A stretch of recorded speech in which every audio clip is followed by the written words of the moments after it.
A u apërshtavi datën e zgjedhjeve zonja Osmani me 28 dhjetor dhe a u akthej ajo shpinën e para apo ju? Unë nuk kam se çfarë të shtoj prej konferencës për media që kam pasur para një jave dhe nuk besoj që është e nevojshme ta përsëris veten. Presidentja e Republikës është kreu i shtetit ku unë jam kryeministri i vendit dhe unë besoj që kemi një çështje që tash ndodhet në gjykatën kushtetuese,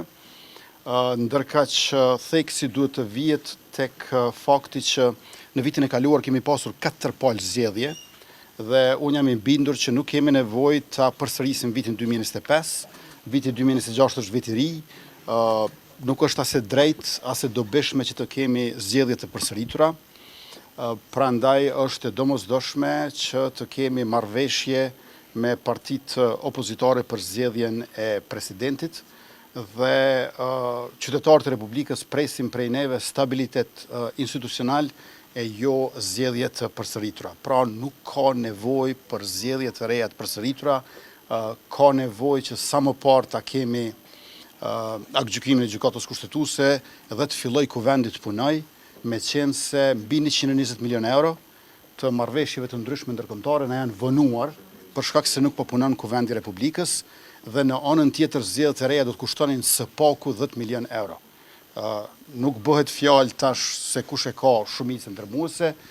subjekti vetëvendosja ka fituar me 51.1% dhe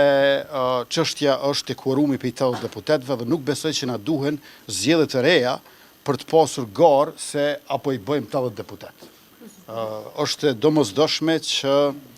sa më parë të funksionalizohet kuvendi dhe të mos shkojmë në zgjedhje të reja të panevojshme. Zgjedhjet e fundit janë mbajtur me 28 dhjetor.